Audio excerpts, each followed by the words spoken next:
believe in the ripple effect.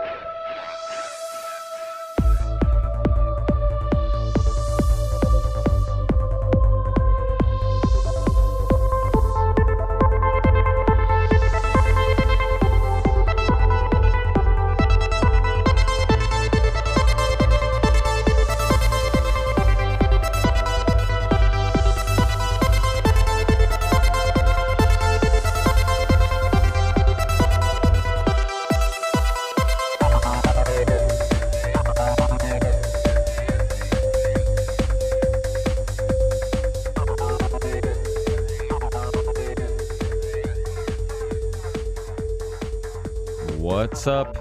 Another episode of the Ripple Effect Podcast. Of course, I'm your host, Ricardo Narvaez, also known as Ricky Brains, and a great episode for you today. Today we have returning guest, Professor Darcia Narvaez. She's the professor of psychology at Notre Dame. She is also the author of many books, which you can learn about by going in the archives of the Ripple Effect Podcast and listening to her past appearances on the show, which is episode 112.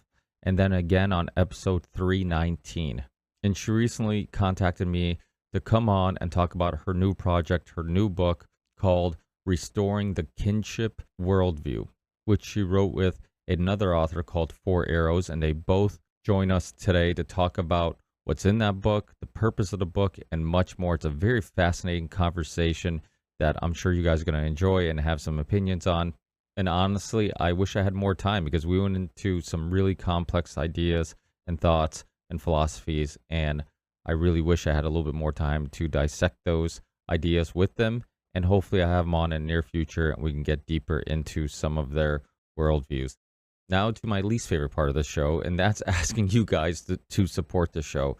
If you can financially support the show, please consider doing so. This is a value for value show. So if you get some value out of these conversations or any of the content that I share with you guys, please consider giving some value back. And there's plenty of ways of doing it. Of course, like I always tell you guys, if you can't financially support the show, just review, share the show, tell people about the show, post the show on any of the platforms you're on, video platforms, social media platforms, anywhere and everywhere, websites you may have. But if you can support the show financially, please consider doing so by donating via PayPal. You can also support us monthly on Patreon, and if you support us for as little as $1 a month, you can join us on our Patreon podcast, which are podcasts I do with the Patreon supporters once a month. I have a merchandise store which has hats, t-shirts, hoodies, tons of cool stuff, so please check out the merch store, and you can go directly to the merch store by going to the Ripple Effect Podcast merch.com, or you can find all these links on my website, rippleeffectpodcast.com. On our website, you can also find our crypto wallet. So if you want to send Bitcoin or Ethereum, you can find the addresses there. We have music. So if you like the music you hear in the podcast, you can purchase that music anywhere you can get digital downloads. You can watch or listen to the Ripple Effect podcast on Rockfin, which they pay their content creators with crypto. So just by choosing Rockfin as a platform you watch or listen to the Ripple Effect podcast, that helps and contributes to the show.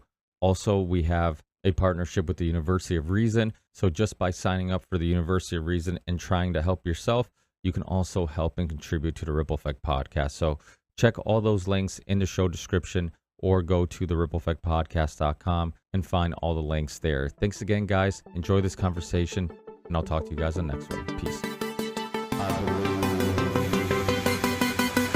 the ripple effect. Well, Ripple is starting out. You come down here to Mexico, you can sit in on our band. We have a gypsy jazz band and always looking for guitar players. Oh, awesome. Yeah. Oh, I used to love jamming. I mean, it was one of the most magical things ever because it was either really awful or you'd have these moments of genius that could only happen, accidentally, where like something just comes together and then you're like, wow, how did that happen? So yeah, it's a blast. Music. Oh, it's a high. Yeah, it's a high for sure. Music is a big part, and it's a big part of indigeneity, which kind of brings us to our worldview book, the kinship worldview. Although it wasn't music that brought Darcia and I together, it was just the common interest and the common understandings that the worldview was being understood, not used, or kind of interpreted in ways that diminish the real impact of what a worldview is. And we just connected in a lot of different ways. And Darcia put on an amazing conference where she asked me if I would invite indigenous people to it at Notre Dame, and that was an amazing event. And when I got a contract for this book, I thought, I just finished a book, and it was kind of a lonely process. And wouldn't it be great if I could dialogue about these indigenous quotes with Darcia, and she would bring her perspective from what we're calling sort of the bottom up, from prenatal to the early childhood, where that's really where the brain synapses start to get in line with what you're going to have in the future. And then I would start from what would be world reflection as a citizen, an adult who has been on a path that isn't bringing them to fulfillment, and certainly not bringing them to participate in creating a world that's not at the edge of extinction. So I invited her to do it, and it was just it just was a natural flow. And so that's how we got it started. And Darcia, you want to say something to add to that? Well, a few years, or I guess I met you when I was working on or finishing my book on the neurobiology and the development of human morality, evolution, culture, and wisdom. And that book had a mind of its own. I had submitted a book proposal to Norton, and the book didn't want to go that way.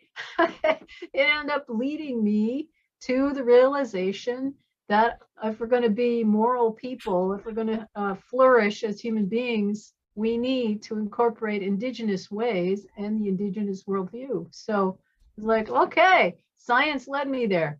And then Four Arrows has had such an amazing life and career, and he's really laid out what those worldviews. I mean, there's probably more than 40, but he's laid out 40, which is a huge amount of things to think about, principles, precepts, we call them. And so that was really thrilling to have him ask me to be a co-author, a co-dialoguer on this book.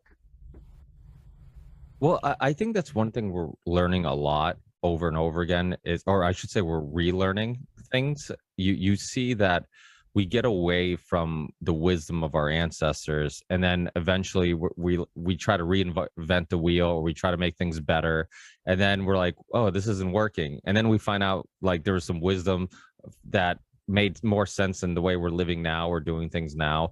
And a lot of weird things. I mean, I have a gut feeling, right? Now all of a sudden you see people accepting the idea that there's a gut brain connection, and it's like, well, that saying came from somewhere. Apparently somebody knew something.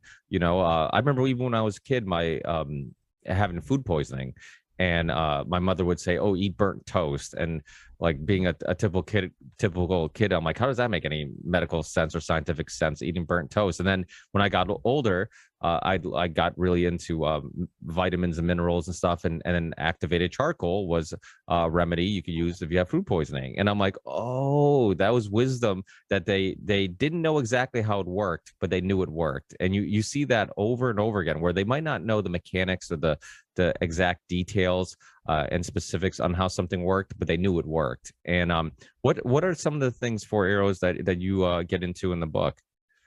Well, you're talking about the wisdom of the ages, the things that are folklore that have been handed down and get dismissed with a variety of technological sciences that don't rely on them because they haven't had double-blind studies.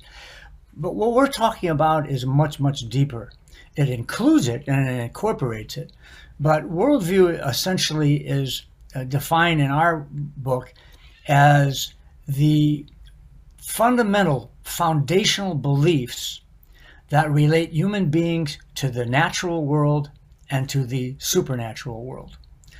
Now, if you look in a dictionary for the definition of nature, I don't care whether it's Webster's or Oxford, you will see that essentially 90% of the definitions will say nature is everything outside of humanity. Well, that's a worldview precept that has gotten us in the predicament that we are. And so what we're looking at is, and even though typically, and probably most of the scholars even watching this program, when they hear worldview, they assign it to almost anything, a belief, a culture. If you Google or if you go to Amazon and put in worldview, you'll see a couple thousand books, and they're all religions, about religion. So religions claim to be a worldview. And when Kant initially used the word, and he only used it briefly in his book on judgment, it became used as a battle between religion as worldview and science as worldview. Well, now we're at a place where, even though there's a lot of people that think a worldview is almost anything, which waters down even Kant's idea of it, what you see when people really get down and dirty, with really talking about it, like, is music a way of life, or is it an entertainment? What we were talking about music earlier, right? Are we more spiritual or more materialistic? There's this continuum, and you see it becomes a duality. It's not a lot of things. And so what our claim is based on the father of social anthropology's work. We didn't base it on that, but it confirms ours, Robert Redfield from the University of Chicago. He said initially in the 1930s, there's only three worldviews: the Eastern one, the Western one, and what he called the primitive one, what we're calling the indigenous one. But then by the 50s, he said the Eastern one, although the cultures are very unique, it has subsumed the dominant worldview, so there's only two of them by the time he died. Well, if our relationship with nature and whatever it is that's supernatural is what a worldview is, that's fundamental to every decision we're making. And if you look at our worldview chart as a continuum, and I've asked students and scholars to do this, if we were more on the side of how we lived for, like Darcia says, for 99% of human history, can you imagine the war in Ukraine? Can you imagine polluting water sources and air? Can you imagine destroying the animals and the trees? And people look at them as interconnected, all 40 of them, and they go, it'd be impossible. And so, the idea of us being able to say, well, wow, what worldview am I operating from that is that I'm contributing to? Is it that I'm too materialistic, that I'm not empathetic enough, that I'm not seeing animism in the world and sentience and a cockroach? Am I not using alternative consciousness? Am I not seeing humor as vital, and I'm only seeing it as an entertainment? And same with music. Do I have a place-based orientation?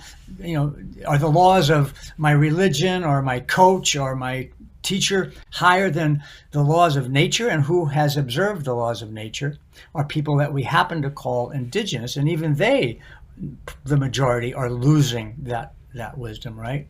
So we're trying to make a distinction between place-based wisdom and knowledge, which requires speaking a language fluently, having been brought up in a traditional culture with the ceremonies and the information about a place, which neither Darcia and I have expertise to be able to teach, and the worldview that is an umbrella to the great diversity of Western and indigenous worldviews. And so those are that's what we're attempting in this book to bring back onto the table, so that people can begin this metacognitive thinking about the source of their thinking, why they believe what they believe, and so that we can make a change to rebalance life systems on Earth. That's so important, why we believe what we believe. That's something I constantly reevaluate all the time. Sometimes we adopt perspectives or opinions, and we never think about, like, where did that come from? Who influenced it? What's the origin story of this belief? And so I'm a big fan of questioning myself overall. I mean, just constantly questioning why I think things, why I believe things, and trying to get the root of it. And that's something we don't do, because a lot of times we don't realize that. I mean, the subconscious is such a mystery to us, and we don't realize that there's things that are constantly influencing us that we're not even aware of. And there's years ago, it was a really popular Canadian documentary. I think at the time I had a representative on the show. It was the, I guess, most viewed Canadian documentary of all time, and it was called The Corporation. And it did a doc. I think it was like I can tell that you probably watched it. And they, I mean, it took years for them to do it, but it really went deep into the psychology that is used to sell you things, and the psychology. That's why sometimes as a parent, I'll talk to other parents, and they'll be like, "Oh, my kid's always on the tablet. My kid's always doing this." And I'm like, a little bit, I get where the frustration comes. A little bit is maybe the kids' lack of discipline or self-control, but it's not all of it, because those designers and those tech guys and those, like, the psychology and the science that goes into getting your child addicted to that game or that tablet. I'm like, it's far beyond our understanding, and there's a lot of resources used to get these kids addicted to these things. Or you brought up materialism, to get people thinking that materialism is the road to happiness. And so I was born in Portugal, and my parents were farmers from northern Portugal, and they had very little, I mean, in regards to material wealth, but they were wealthy with love and family and community. And I remember being a kid when my parents came to America, and they brought me over, and growing up in America and going back to Portugal, I'm like, wow, we're much better here than we were there. And one day my dad's like, he's like, oh, I wish I was still in Portugal. And you could tell he was just stressed. And I'm like, oh, that seems ridiculous. I'm like, you didn't have a TV, you didn't have running water. Like, why would you want to be there? And as I got older, I started appreciating what he meant. And it was, you came to America, you got all these material things. You got a house, and you got to own a car, and you got all these things that seem like luxuries and things that were going to bring you happiness and a sign of success. But it all came at a price, and it came with more stress, neglecting of your family and friends. I mean, I was talking about this with a couple of friends recently, about how my only memories of my father growing up was him coming home tired from work and taking off his boots. Like, that's it, and if we grew up on that farm, I'd probably be out in the farm with him, feeding the animals or doing some things together. So it's everything comes at a price, and we are so disconnected from from the way we used to live, and we look at the way people used to live and almost feel bad for them because they didn't have all these things that we think are necessary, and they weren't. And I don't know if you're familiar with Dr. Christopher Ryan. Actually, Darcy, have you been on Dr. Christopher Ryan's podcast, right? Have you been on? Yeah. Oh, yeah. Yeah, and he's been on my podcast years ago, and he talks about this all the time. It just the problem with materialism. I actually want to get your guys' opinion on something that I've been kind of I talked about him on my last podcast with this Greek philosopher about Leo Strauss, and I've heard him, that somebody explain how he has this theory. Leo Strauss had this theory that the Enlightenment.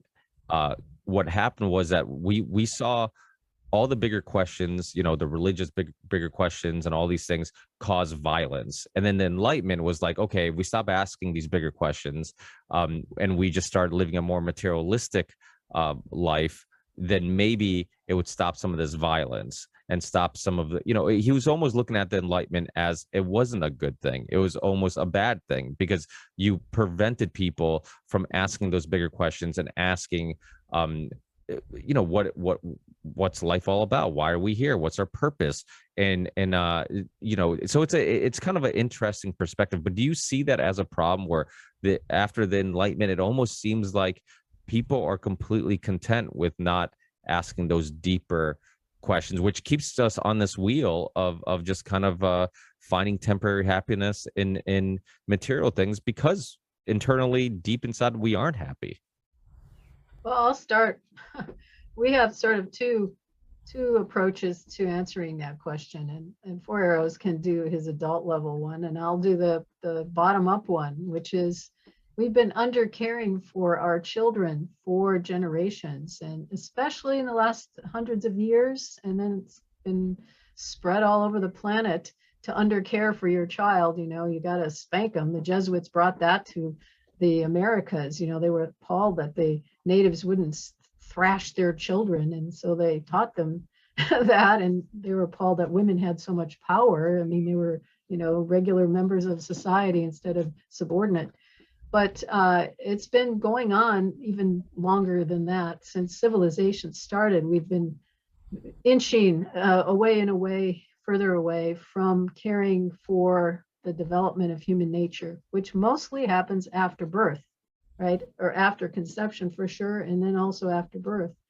And if you spank a child, if you don't give them the evolved nest, soothing perinatal experience, no separation of mom and baby, no painful procedures at birth, and breastfeeding for several years on request, multiple caregivers, adult responsive caregivers who keep the baby when their baby optimally aroused while the brain is growing so quickly. The biochemistry needs to be in a positive state in order for growth to happen. Lots of free play, self-directed play, lots of touch and welcoming social climate, lots of people around, you feel great, and nature, immersion and connection, and then routine ways to rebalance and heal. That's part of those are all aspects of the nest that our ancestors, we lived that way for 99% of our history as a human genus. And it's a wellness informed pathway. It's what evolution designed, if you want to say it that way, for us to thrive. And over the course of civilization, that's just been 1% of our history on the planet, our existence on the planet. We forgot how to raise a baby. We got distracted, adults got distracted by having to go out in the fields and farm, so they left the baby behind. They started to feed it oatmeal or whatever else instead of breast milk, and all this just is accelerated over, especially the last few hundred years and the last decades even.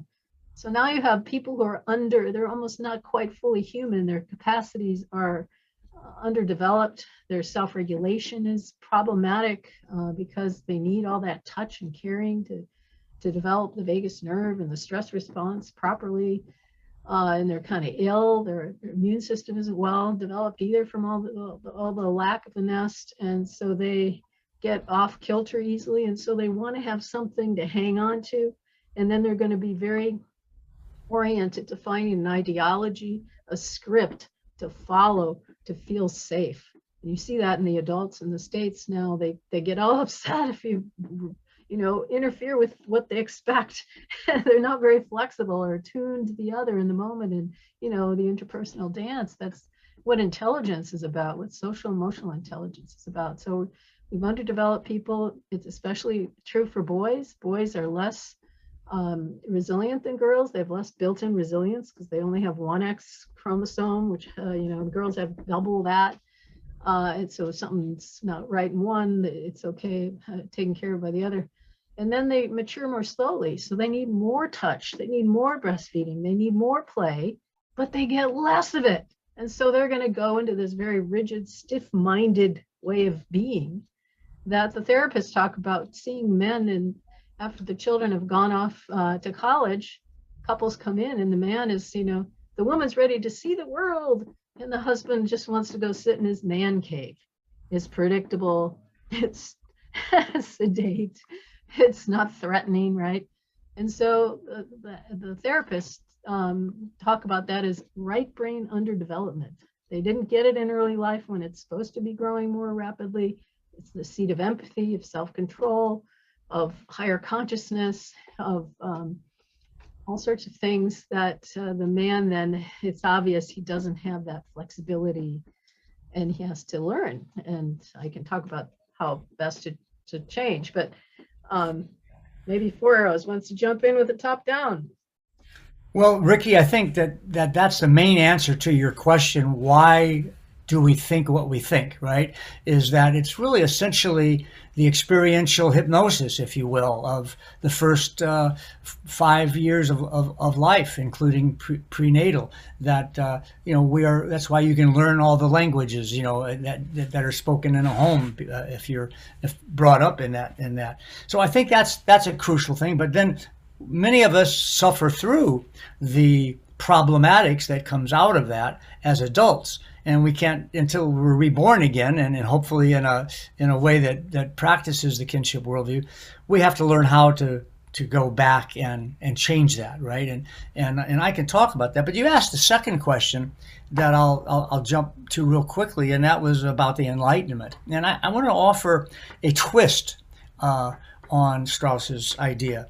I think it's correct that after the Enlightenment, what you said did happen.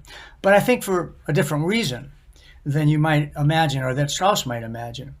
A recent textbook called The New Dawn of Everything by an respected anthropologist and a respected archaeologist essentially said that the Enlightenment, that short time that it lasted, and it died, by the way, and they say at 1804, when Immanuel Kant, I guess is how you pronounce it, when he died. And remember, he was the one that introduced the concept of worldview, because at that point in time, the science phenomenon was overtaking religion. So and of course that pushback is today. But they say that the Enlightenment did not come from Europeans at all. Europeans didn't have experience of putting women on a higher place, of democracy, of all the things that came out of the Enlightenment. There weren't examples of those. So where did they come from?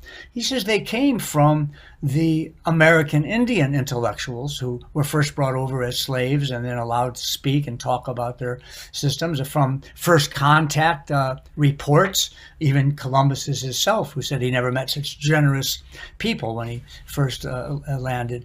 And so what happened is, when that ended, and Kant died, and the talk about worldview stopped, and the romanticizing of the indigenous didn't get a platform rightfully, and no other Europeans wanted to give it to the savage. This was even the problem with Maslow in 1935, who did not present the truth about indigeneity. So I just want to give you that different slant on it. But where we're at right now is, we have a worldview that is taking us to the edge of extinction. And that's what we should be really focusing on, is why is that?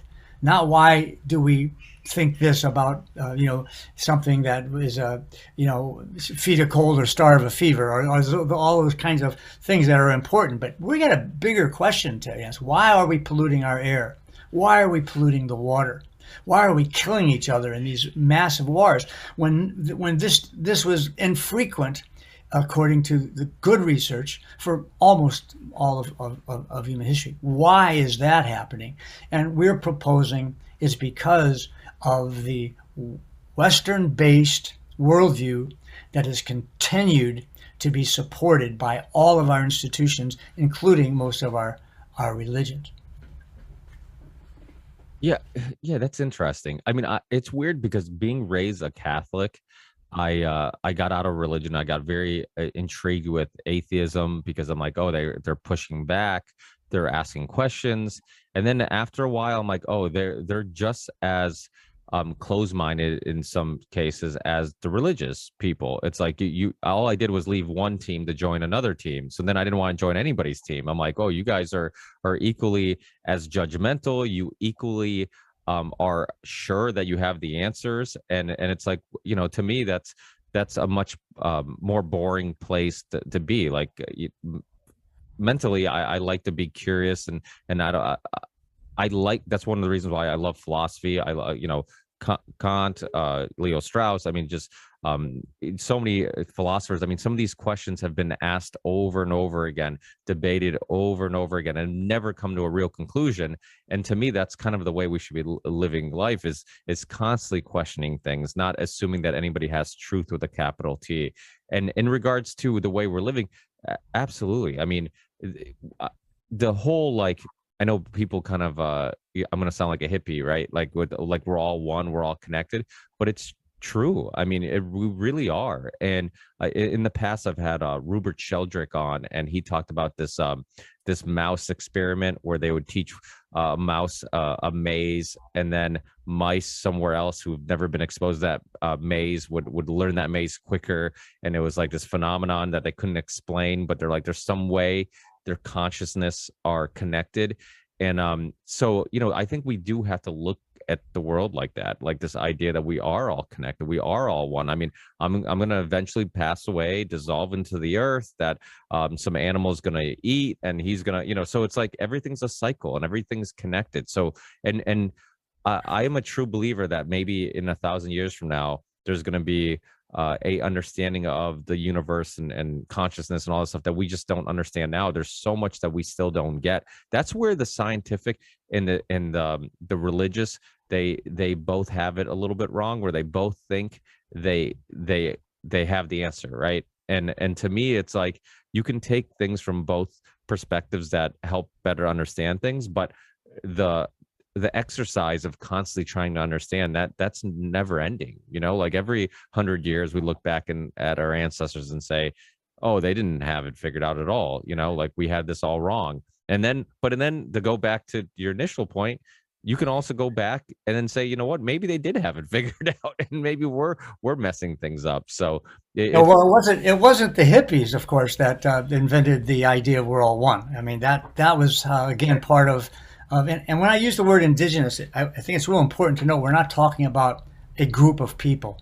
We're talking about, when we talk about worldview, we're just talking about your and my ancestors who had stayed in a place-based modality where they learned that nature had the laws, and that it was impossible for humans to create a science or a religion that would answer the question. So when you say, I really, I think we just got to keep asking questions, I would say that's a slippery slope, because when you're asking questions, you're expecting answers.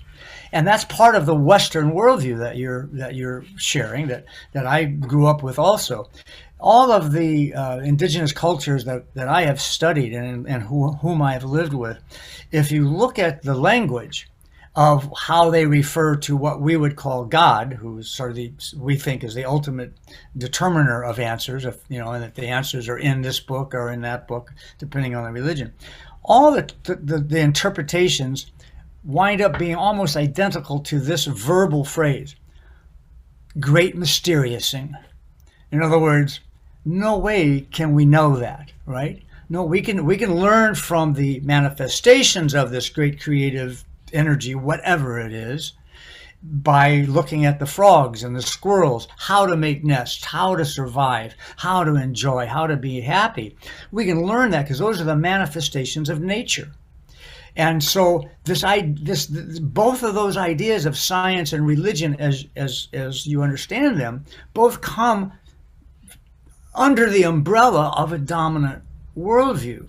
And so you were absolutely right when you said someday maybe neither of those things. Well, that's how we did live, and we have put down with our anti-Indian and our romanticizing Indian, which are equally bad, and continue the genocide and the culture side because of the economics, the philosophies, the doctrine of discovery is in our Constitution, etc. Right? So we're at a place right now where we don't have to reinvent the wheel and wait 1,000 years.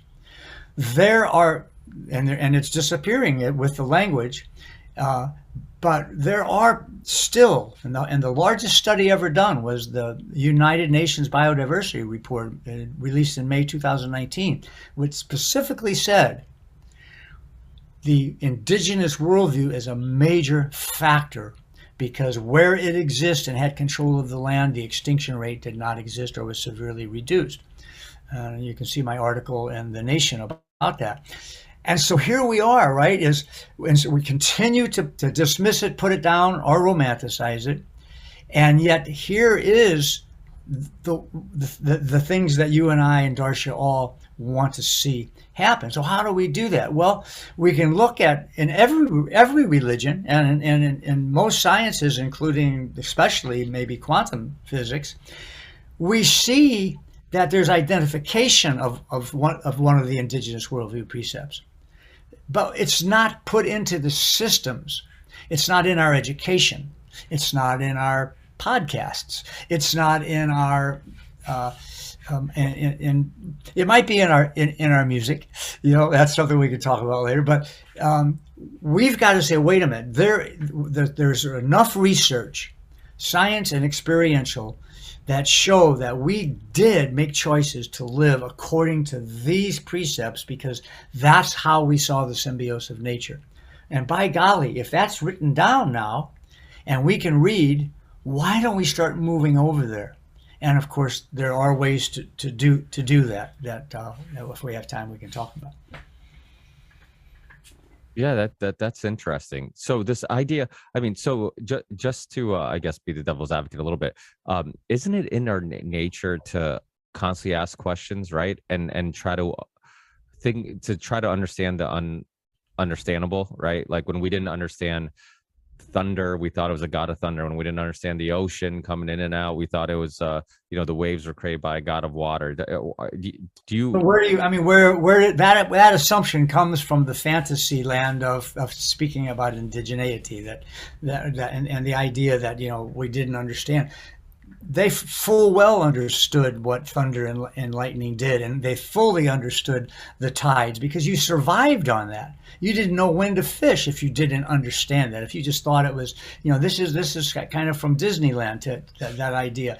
And so, and the idea of questioning itself, no, it isn't a fundamental process. What the fundamental process is, how do I survive?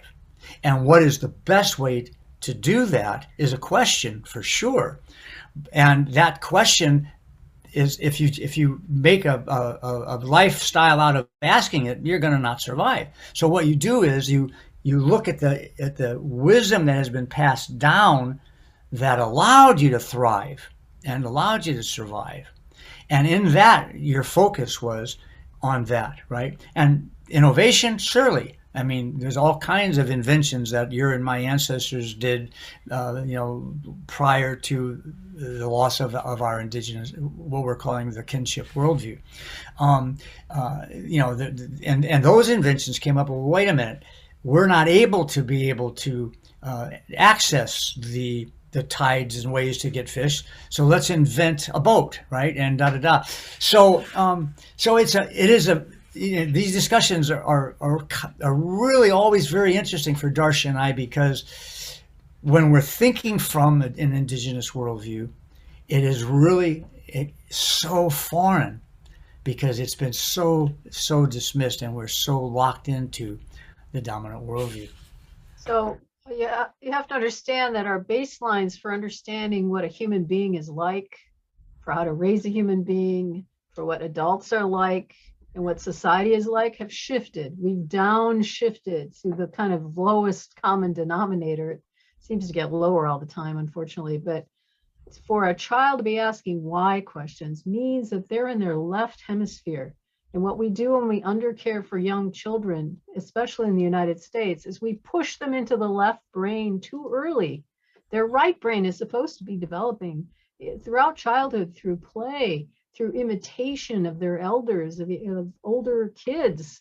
And they're not oriented in normal species, normal conditions to be asking why questions.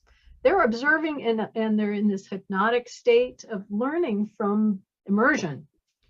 But we push them into that left brain state when we start asking them questions, and then they'll ask the questions back. Which one do you want? Do you want a red balloon or a blue balloon?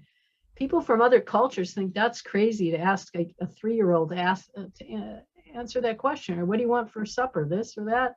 You just give them the things, right? They're ready to just learn and absorb and become a community member based on what everyone else is doing. And so we've kind of shifted what normal childhood is like. And we've got horrible mental health problems now. It's just gotten worse over generations because we're misdeveloping, misraising, under nurturing our children. Yeah, that's interesting. So my understanding, and again, it sounds like I'm a little off on this, or maybe you have a different perspective, that when you're surviving and that takes up much of your time, then the asking the whys, obviously, it's not really important because you're just trying to get food and all those things. But it's not surviving. It's enjoying being with others. There's not a lot of, in the hunter-gatherer, we evolved in the equatorial regions. Food was everywhere. Didn't take that much effort to get the food. Have to be smart about how you relate to the predators and when they're hungry, and pay attention and that kind of thing. But it was an enjoyable life. You're not sweating it out. That's the illusion. There are now people who have to work harder because they're on the margins of society, like the San Bushmen. San Bushmen have been around for 150,000, 200,000 years. We have their genes. They're our ancestors. They represent our ancestors, and they're so intelligent, and they're so communally bonded, and they're thriving. They sing and laugh and dance, and have healing practices every few days of singing and dancing and drumming and such. It's just a different lifestyle, and you can see they're thriving. And I talk about what thriving looks like. You have a calm state. You're childlike, gleeful. You're compassionate, empathic, generous. You listen, you're helpful. All these characteristics that we think is so weird, and you're just dreaming. You're a romantic. No. Yes, the surviving that is by definition thriving, because so we think of it now as, survival is just about food and water and basic needs. This comes from the misinterpretations of Maslow's hierarchy of needs. But what we're talking about is indigenous thriving is an intrinsic part of surviving. And we can look at the wars we're having today. Part of what Darcia is talking about is you learn about relationships, you learn about generosity, you learn about respect, you learn about all these kinds of things. That is equally as crucial to survival as learning how to hunt, right? Or learning how to fish. And so, the loss of, and we knew that from watching the operations of nature. We knew that, once relationships got out of balance and that thrival began to diminish, that's when the problems started to emerge, because indigenous cultures were just as susceptible. And you can tell that from their origin stories and from their teaching stories, with the coyote and the tricksters. So that, what the point Darcia is making is so great, because we got to think of a worldview that sees survival in terms of relationships, which then incorporates thriving, which we know was really that's what we did. And despite all of the movies, that's what the gatherer hunters did. And in Graeber's book, they show, and they didn't do it in caves. They had very sophisticated cultures and art and music galore, right? But this has all been taken out of our histories. And that thriving and surviving go along with virtue development. They actually develop virtue from the bottom up. It's what happens. You want to be a good community member, right? Well, you got to get along. If you're not cooperative, which depends on a good neurobiology, you're not going to be, people aren't going to help you out later. So everybody's cooperative and virtuous in ways that we can't imagine today. We've got so much vice going on. People are vicious because they're dysregulated, because they feel unsupported, because we've pulled the rug out as much as possible, minimize support for everybody. And so you end up with, everyone's in super high stress mode all the time. When that happens, the stress response kicks in, your blood flow shifts away from your higher order thinking and from your open-heartedness. And so you're going to be self-centered and look for some way to brace against the world, to self-protect yourself. So We've created a world like this. It's Hobbes' world. And He's worried about it, and we have made it happen. to give an example of that, Greg Cahetti and I wrote a book that we were going to call Indigenous Worldview and Neuroscience, thinking that because everybody was gaga over neuroscience, that we could take the virtues that Darcia is talking about: generosity, patience, fortitude, humility, honesty, courage, right? These are preeminent virtues in all indigenous cultures that are built into all the traditions. And so we wanted to see, well, let's see how the neuroscience does that. Well, what we found was, in many cases, it was the opposite.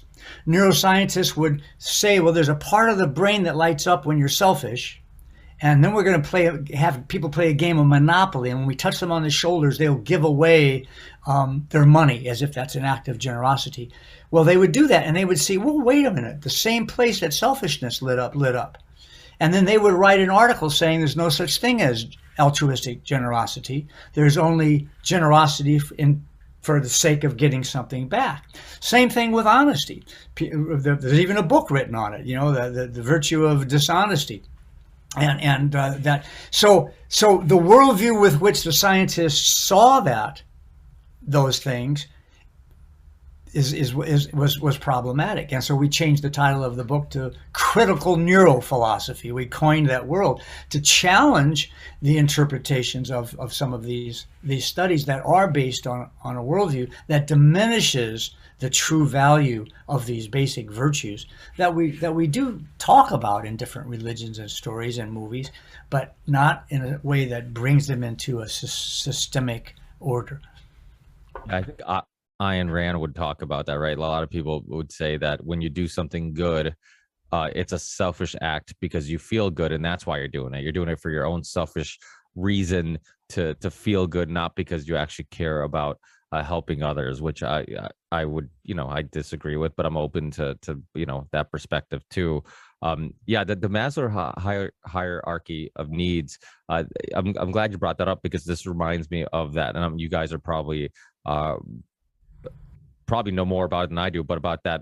Do you remember that study where they had the monkey that was taken away from its mother? They starved it, and then there's 2 cages, and this is the first time this monkey has ever been taken away from its mother, and they starved it, and they had 2 cages, one with food and one with basically a stuffed animal that looked like its mother, right? Are you familiar with Yeah, I can tell you better. It's Harry Harlow. Oh, and he yes. raised monkeys. He didn't know what he was doing, actually. They just, scientists think they can just separate animals and, put them in a cage, and that's fine. And John Bowlby came by and said, monkeys shouldn't be raised alone. They should be with their mothers. And so Harry Harlow started doing controlled experiments of how separating a monkey from its mother from the beginning, how it affects their behavior. And others looked at the brain and such. A monkey that's been isolated in a cage alone can smell, hear other monkeys, probably their mother as well, but they can't touch. And they're offered a terry cloth monkey to go to. They run to that and hang on to it, because we all need to be touched. We have certain sensory systems that need touch for us to grow properly. And so the monkey would run there, but then the milk bottle was on the wire monkey. And so they'd run over to have some milk and then run back to the cloth mother. And so this is the need for touch was a critical aspect, but the need for mother love, because when these monkeys grew up, they couldn't get along with anybody. They were very violent and autistic behaviors. And they've been doing other animal studies, even separating a baby from a mother for 1 hour every day after birth affects their social skills in adolescence, for example. So or if you're a rat and you have a low nurturing mother in the first 10 days of life, you forever after are anxious with new things, unless you're given drugs or take drugs as a human being. So it's 6 months for a baby. If you're not nurtured well in 6 months, then you're not turning on the genes that control anxiety during that time. Forever after, you're going to be anxious and the only way to control it is to have drugs. That was the need for comfort was more important than than the food. And that's I think, again, this goes back to probably what we've been inherently told to believe, that it's all about survival, you first, and all these things. And but yet, if you're in prison, you take a person and put them by themselves, even if they're around rapists and murderers and liars, and that's punishment, because we're such communal type of animals that we need to be around others. And it's such a human thing. That's it's I think it's also why a lot of these traditions continue for over and over again. I have friends of mine that they're Lebanese, and they still celebrate, a lot of their families are very traditional, and they do Ramadans, and they do a lot of traditional stuff, but they're very Americanized, Muslims. So I'm like, wait, why do you do Ramadans? And if it's if you don't follow everything so strictly, like why not leave that part out? Why? Because that seems pretty difficult to go all day without drinking and eating.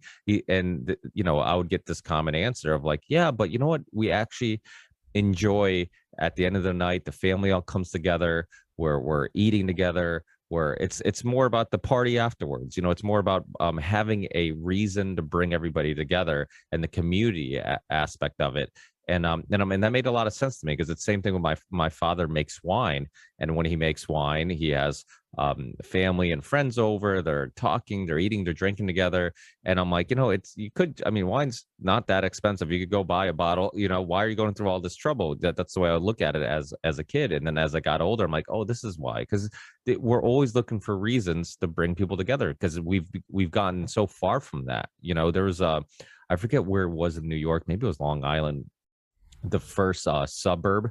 And I remember Douglas Ruskoff, I think, was the first person on my show who brought this up, that kind of made me think about it a little differently. But he would talk about how, like, the suburb was designed to disconnect us all, because it's like we're sold this idea that, like, the goal is to have this house where you have privacy and you're disconnected from your neighbors, and you drive into your garage, you shut the garage, and that's it.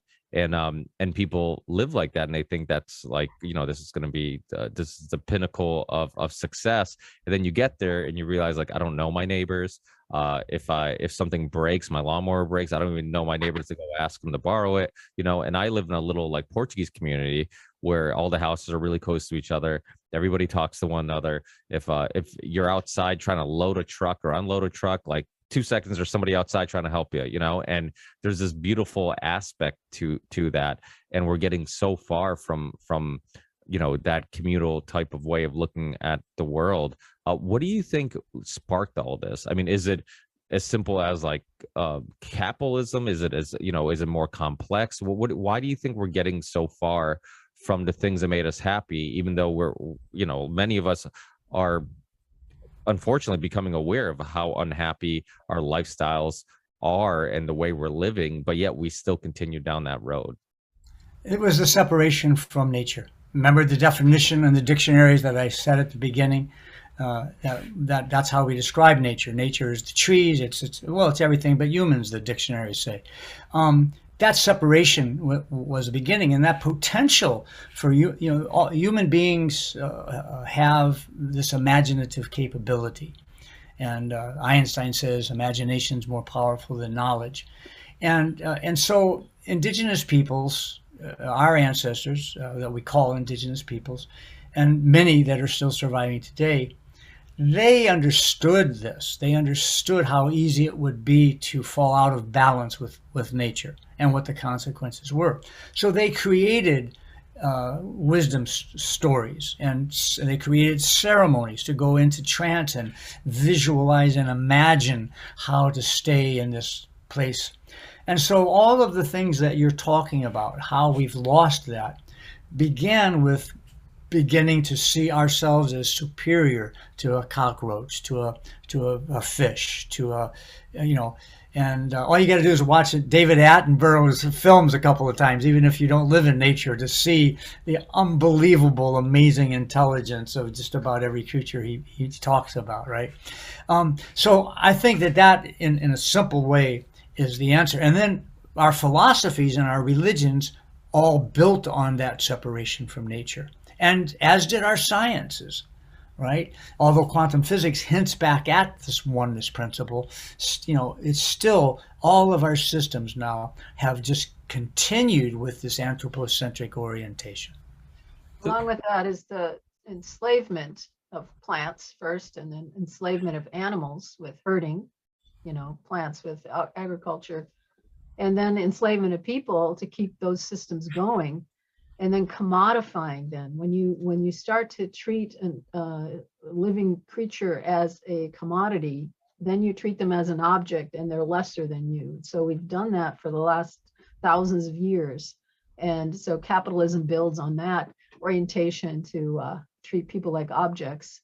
And then colonization spread it around. And then the enclosures in Europe, the taking of the common lands by the wealthy, away from everyone's ability to live sustainably, forced everyone into a lot of people into homelessness, and then the new world supposedly was found, and they spread all over. But capitalism, colonization, the doctrine of discovery, manifest destiny, all that stuff is just a whirlwind hurricane of destruction that just has been building. And Darcia, you just recently asked me to do a peer review of an article, and the article spoke to what you're saying, but it talked about the $10 billion industry of plant medicine, and how, because they have commodified it in such a degree that they have separated the beingness and the spirit out of the plant, that the indigenous peoples who originally discovered or understood it are suffering. There's legal, ethical issues. It's a great article, but they make that point that it's the beingness of the spirit of that plant, and it's the essence of that plant that is spirit and is sentient. That knowledge of it, and the songs and the ceremonies and the prayers that go along with that understanding, are really what heals, instead of just extracting it and then going out and shooting it in somebody's arm. So it made your point in a brilliant way.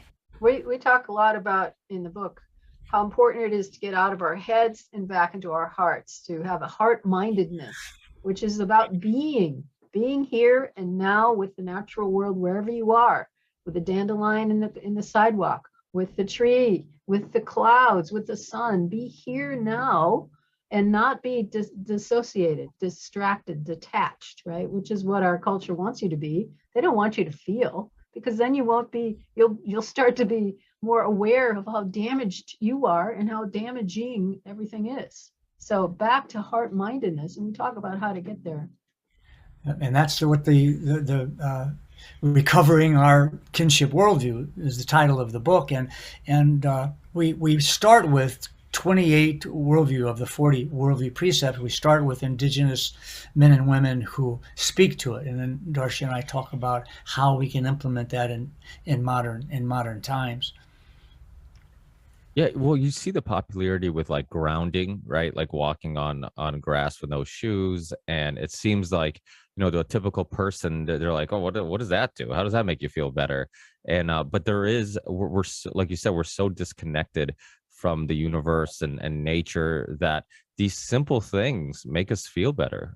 Just touching the grass, being outside, getting sun. I mean, there's so much to that. The vitamin D. I mean, the earth has so much of what we need already, and so yeah, it is something that I think people need to wake up to. And that's what I love about your book and what you guys are doing. I mean, I think when you look at like how alcoholism has gone up more and more, back in the day, and I would go to the doctors with my parents to translate for them. I remember when I was a kid, they used to ask like, hey, are any of your parents on prescription drugs? And now they ask, how many prescription drugs are your parents on? Because it's like everybody's on multiple prescription drugs. And it's like, what does that tell you when so many people are on anti-anxiety, anti-depression drugs? And the crazy thing is, some of the things that you guys are discussing, I mean, these things will do a much better job in at least getting you in the a step in the right direction in regards to kind of finding happiness or dealing with some of that anxiety and stress. I'm a big believer of exercise as a stress reliever. I think a lot of times when people have really short fuses, it's because they have all this built up energy and stress, and then eventually it just gets out. And if you play a sport, or if you exercise, or even do something that's not so much relieving built up energy, but something that's just relaxing, like yoga or meditation or anything to deal with the what's inside. Too often we neglect that stuff, those type of needs, the mental and needs. My friend, Ricky, do you think that those things are enough if they are done? Do you think that if somebody does their 30-minute run a day, or that they do yoga in the morning, Kundalini yoga, or do you think that those things are enough to bring our world back into balance? I think it would be a step in the right direction. I'm a big believer that, when you do physical activities, for example, like we don't get a sense of, and I think this was brought up earlier in the conversation about stress, right? And like mental stress, I don't think we're designed for it. The way that we live today with, with timelines, like you got to get this project done by this time. You have mail that comes in, bills that are coming in. You have constantly getting distracted by notifications on your phone, emails. We live in a world where nobody punches out, right? People expect you to look at emails and work on weekends and all this stuff, and it's like we're not designed to deal with the amount of stress that we're dealing with. Physical stress, we are designed. That's why when we do something that's physically stressful, we actually feel better. We feel good. We feel like we got something done.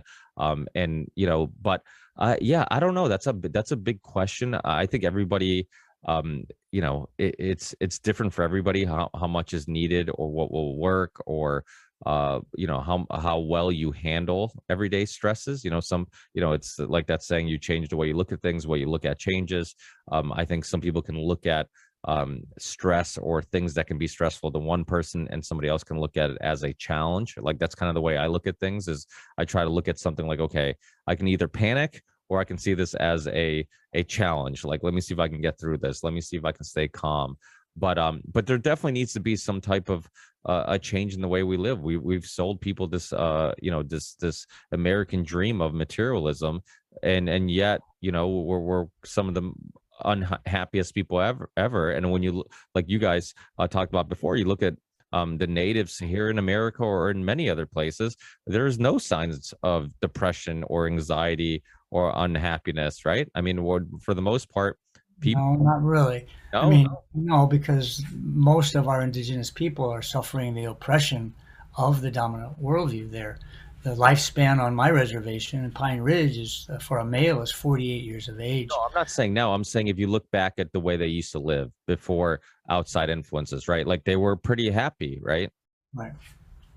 Because I think that's kind of it's something that we're sold, this idea. There even I heard Dr. Christopher Ryan talk about this with life expectancy. We think that like modern medicine has fixed everything and all these things, and you look at life expectancy. If you look at birth deaths, that actually the life expectancy hasn't changed that much. Have you guys heard that perspective? Right. If you reduce the child mortality rates, you can find ancient cultures that lived approximately the same a number of years, healthfully. And in diet, yeah, go ahead. Sorry. Or healthily. I think it's what you're saying is important, that each person needs to pay attention to their own healing, and we talk about that in the book, and to maintain their sense of well-being.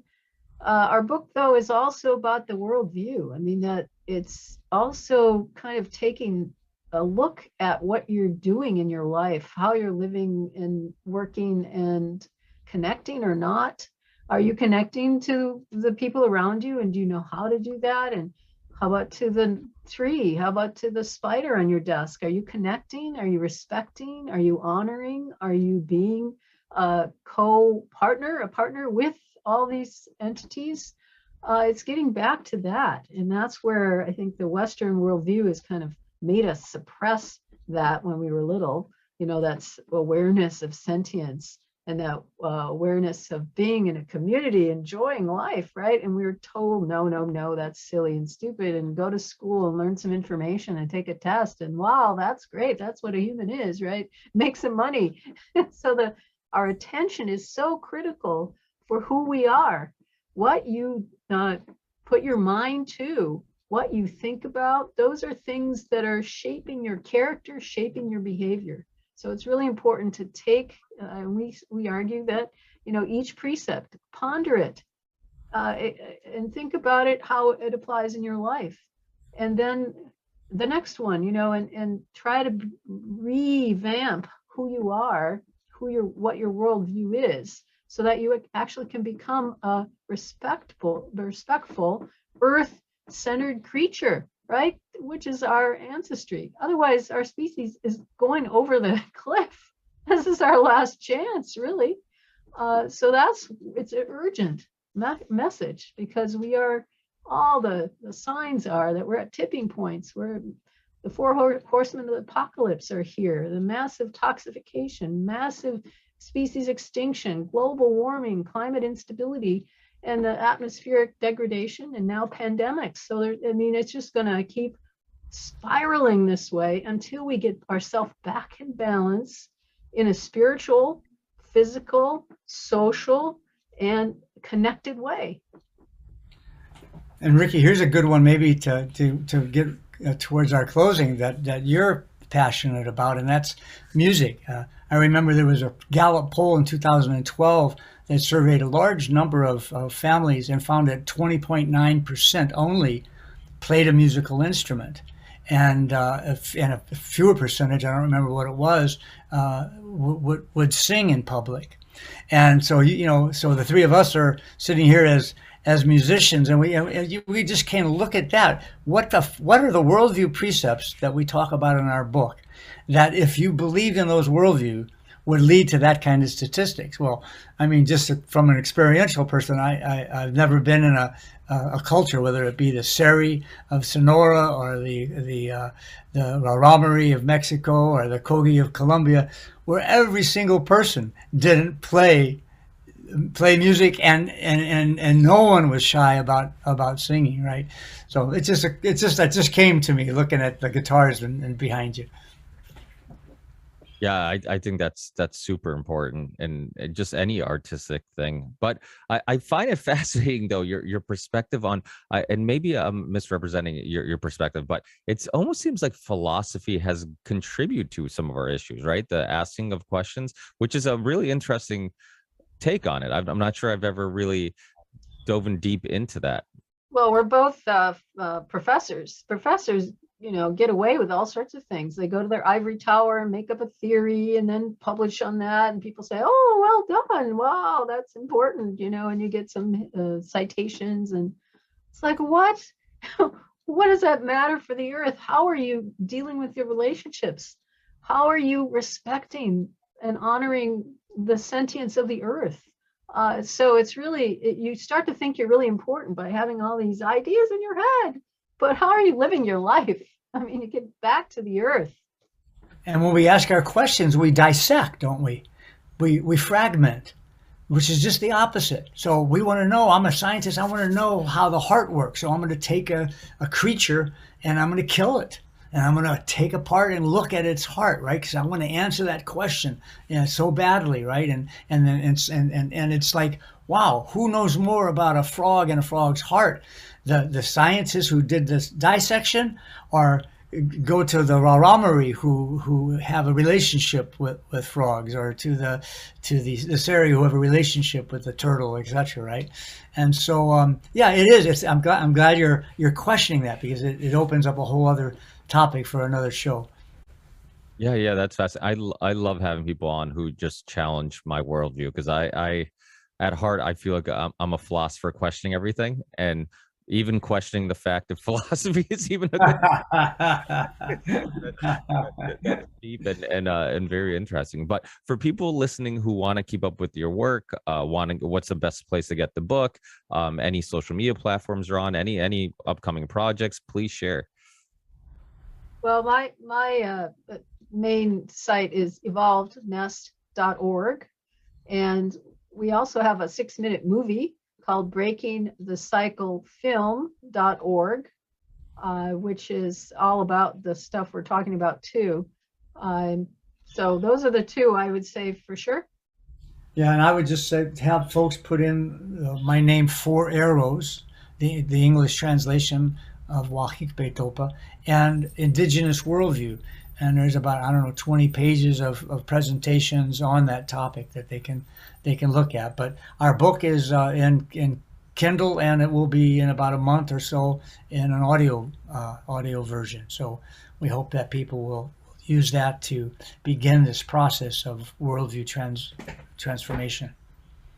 Awesome. Yeah, audiobooks are great because you assume if they like listening to podcasts, then maybe audiobook would be a great alternative if they're sick of hearing me talk. But thank you so much for all the work you guys are doing. I really appreciate it. I love these thought-provoking conversations. That's always the goal, is to try to spark a thought-provoking conversation, and you guys definitely did that. And your hearts are in the right place. I hope you guys are starting your own little ripple of getting us to relook at the way we're living our lives, and truly what maybe we have some things wrong, or maybe we have it all wrong, really. Well, Thank you so much, Ricky. Thank you, Ricky. Hey, Good thank to you. see And I'll send you guys the links once it's up and live. I'll send you the links. Feel free to share it anywhere and everywhere. Thank All you. right. Sounds good. Thanks. Take care.